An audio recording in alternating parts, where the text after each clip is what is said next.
Halo semuanya, Assalamualaikum warahmatullahi wabarakatuh. Nama aku Lulu Maknuna Jasinda dari kelas 1D Program Studi Manajemen Dakwah dengan NIM 12513200093. Di sini aku dapat tugas UAS Sosiologi buat ngejelasin materi. Aku ngambil tema norma sosial dan kontrol sosial. Langsung aja. Jadi yang pertama ini ada norma sosial. Norma sosial ini adalah suatu aturan atau kebiasaan di dalam suatu masyarakat untuk masyarakat itu tahu bagaimana caranya berperilaku dan bersikap di dalam kehidupannya. Nah, norma sosial ini tidak tertulis, tapi pasti masyarakat itu memahaminya. Contoh dari norma sosial itu adalah mengantri saat mengambil makan. Kenapa mengantri bisa disebut norma sosial? Karena mengantri itu kan sifatnya nggak tertulis, tapi masyarakat tuh paham itu tuh suatu ketertiban yang harus dipatuhi. Kenapa? Karena kalau misal kita nggak mengantri, itu pasti nanti bakal nggak adil, bakal ada yang bertengkar. Makanya ini tuh disebut norma sosial, karena dia nggak tertulis tapi masyarakat tuh paham tentang ketertiban tersebut. Selanjutnya ada jenis-jenis norma sosial. Nah, yang pertama itu ada norma agama.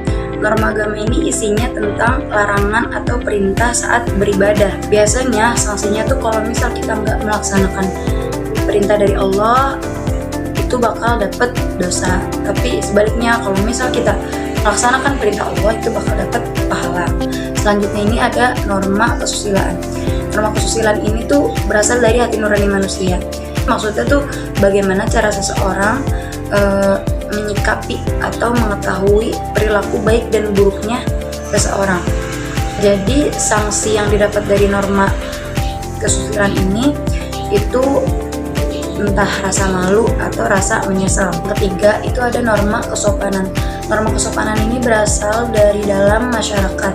Tujuannya buat mengetahui sopan santun saat bergaul atau bersosialisasi dengan masyarakat.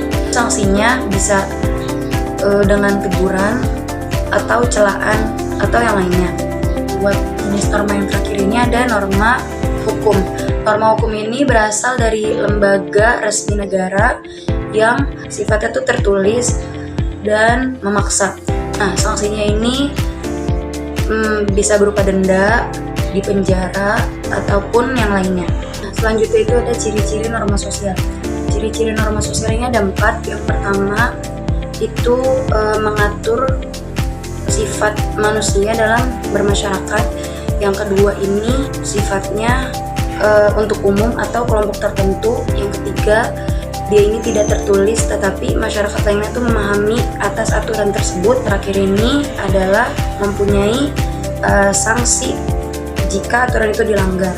Jadi singkatnya nih ya, fungsi norma sosial itu yang pertama itu tuh ngasih tahu kita tentang apa yang boleh dilakukan dan apa yang tidak boleh dilakukan di dalam suatu masyarakat kalau misal kita lagi bersosialisasi atau lagi bermusyawarah ataupun sedang bergaul.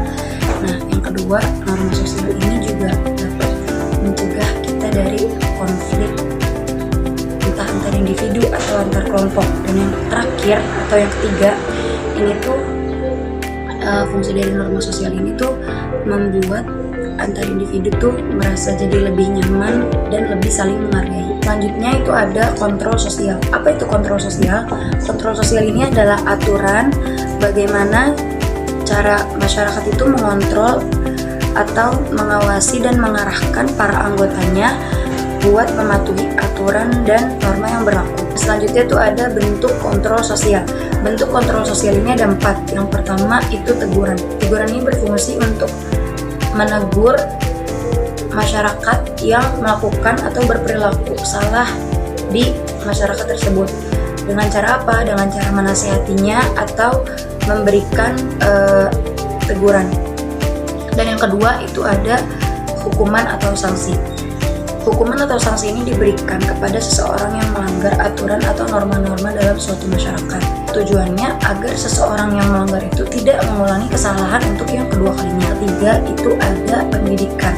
Pendidikan ini biasanya orang tua ini ngajarin anaknya sejak dini agar anak ini bertumbuh dewasa dengan sifat yang baik. Terakhir itu ada agama. Agama ini sama kayak pendidikan, karena dia tuh sama-sama ngajarin tentang kebaikan, tapi bedanya ini tuh lebih ke agamaan atau keislaman, tentang apa yang boleh dilakukan dan apa yang tidak boleh dilakukan saat sedang beribadah, tentang larangan dan perintah Allah Subhanahu wa taala terhadap manusia, dan tentang pahala juga dosa. Nah, jadi singkatnya kesimpulan dari norma sosial dan kontrol sosial ini adalah norma sosial itu ngasih tahu kita bagaimana cara kita bersikap dan bertindak di suatu masyarakat, apa-apa yang boleh kita lakukan dan apa yang tidak boleh kita lakukan di dalam masyarakat itu.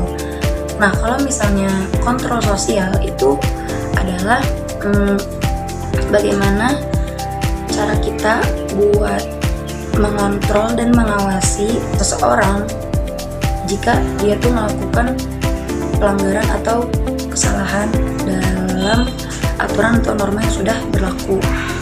Nah, jika dua-duanya nggak dipatuhi nih aturan dan normanya, bakalan dapat sanksi sesuai apa yang sudah tertulis atau apa yang sudah disepakati bersama oleh masyarakat tersebut. Nah, cukup sekian penjelasan yang saya berikan tentang norma dan kontrol sosial. Kurang lebihnya mohon dimaafkan. Semoga apa yang saya jelaskan bisa dipahami oleh teman-teman semua. Terima kasih. Assalamualaikum warahmatullahi wabarakatuh.